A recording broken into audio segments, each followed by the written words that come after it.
The state that Pakistan is in currently may very well be a premonition for some of the major countries in the world. The reality is, as a populace, we are not particularly unified. And this leads us to believe that we are powerless as individuals. The French Revolution, the Egyptian Revolution, any sort of big revolt that's ever happened in human history has come down to individuals coming together and trying to make a difference in their community because they disagree with what their leaders have done. Now, if you don't know what's happening in Pakistan, essentially the military has taken what is, in my consideration, a white horse among leaders in the world and put him in a detention camp in order to quell the populace's inner freedom and belief that their country can be relieved from the atrocities of some of their prior leaders. Now, the government and the military together are essentially causing mass hysteria and psychosis in the sense that no one is willing to go and protest or fight against what the regime is doing because they have abducted their family members. They have essentially destroyed any sort of economic or personal prowess that any person that revolts against the government has. Now, you might be thinking to yourself, living in the United States or another westernized country, one with democracy, that, well, how could this possibly happen? But the reality is, after conversing with a few people about this, Pakistan has been going through a decline for many, many years. Let me know if any of this sounds familiar.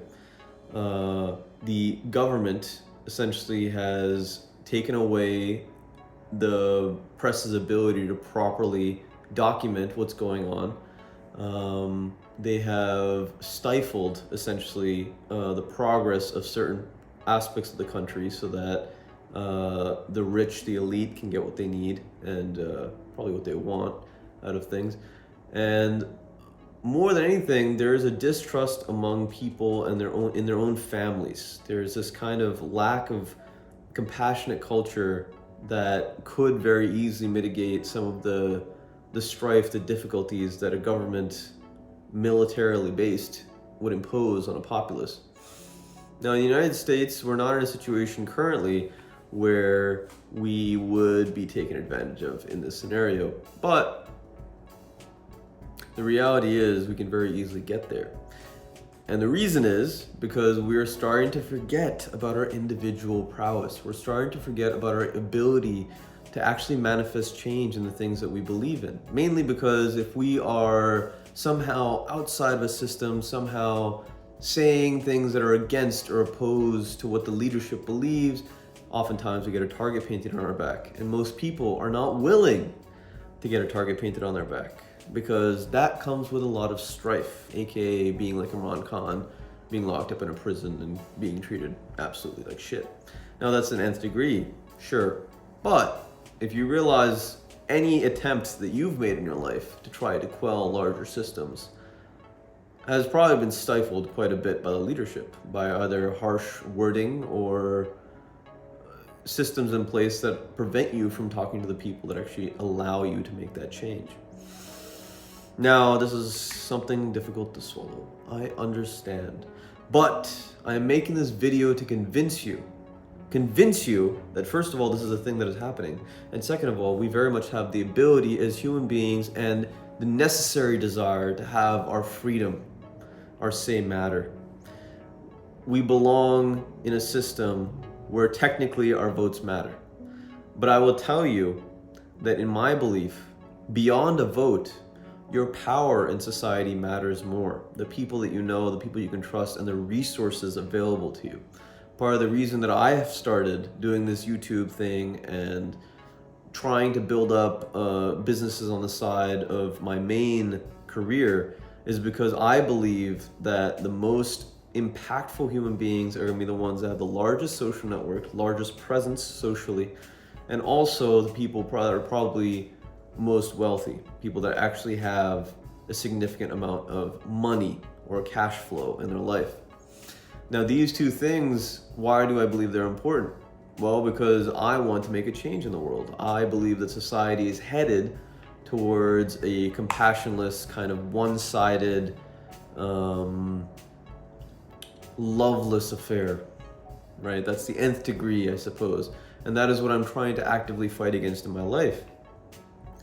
The other thing is, I realize that if a government or if a country goes to shit, it is always going to be the rich and wealthy that get away the easiest and are allowed to settle in a new place. I say this because I have family members in Pakistan, and I worry significantly about their ability to survive in such a place that consistently takes away their human rights and really does not give them the ability to grow as a living thing should be able to grow. So I make this video in the United States, I make this video for people to see so that we can start realizing, listen, we are not so far away from the mentalities of the very people that are imposing this onto their populace, right? This philosophy, this mentality of greed has come from 10,000 years of agriculture, of hoarding our goods, essentially. So it's something that every good person at some point in their life, they see what's going on in society and they wonder what they can do about it. What is this mass psychosis that's occurring, and why is it that no one wants to step up and really try to change things? And the reality is because it takes a lot of damn work and a lot of dedication, right? And you have to be willing to put that work in every day, however you can. Otherwise, you end up petering out and not really achieving results. Results are kind of the thing that get you going most of the time in life. When you achieve something, you know that you have the ability to do that thing and that you have the power, and so you can go and try and achieve new things. So this psychosis, this thing that's occurring in the United States and probably around the world right now, is a product, in my opinion, of the technology that we have so gladly accepted into our lives. And it is also a hopelessness that's being instilled by a lot of the things that we're seeing in the media.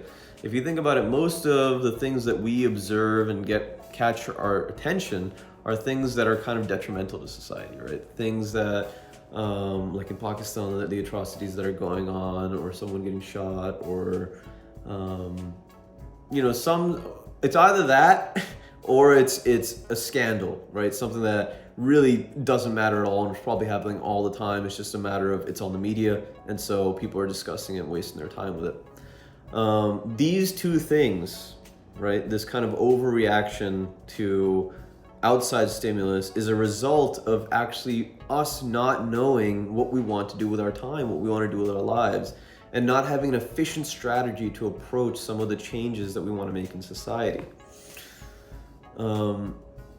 How do we go about tackling this predicament in life? How do we go about changing the system that is causing so many people to lose hope?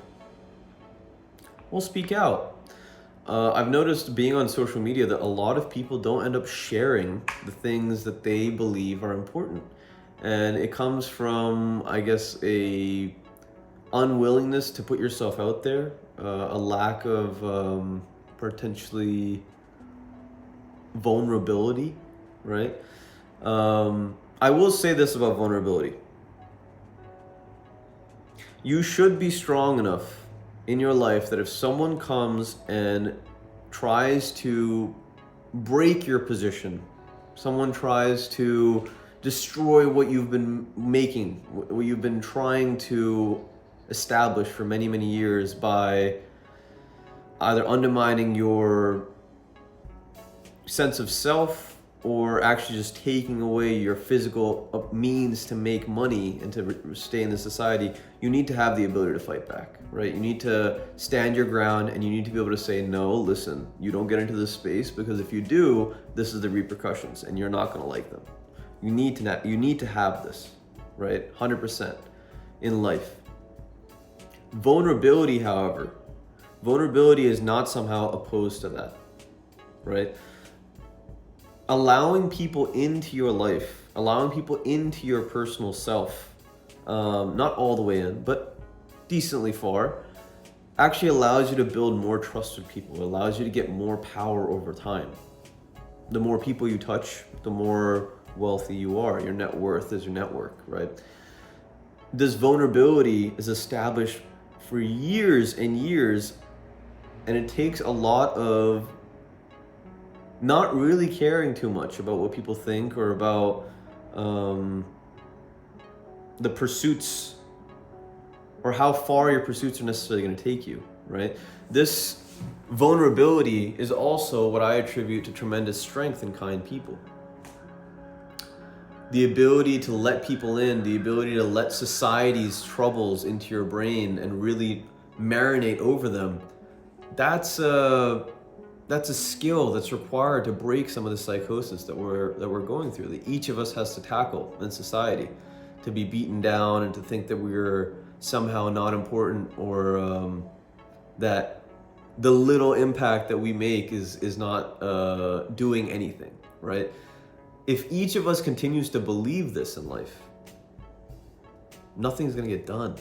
You have to first and foremost have a belief in yourself that you can change the world around you, that your actions do matter, that your conversations matter, that everything matters in order to change a system, because your habits are going to determine everything, right? So I talk a little bit more about spirituality in this video right here. I think an essential aspect of getting to know yourself and to realize that in those moments that there is a target painted on your back or you have difficulty, you can reach out to people and you can look around and find motivation in the world around you. It is the counterbalance to this productive culture that we have established for the last 10,000 years. And I think a very necessary approach for leadership. So check that out. And remember, actualize your potential, my friends. Take care.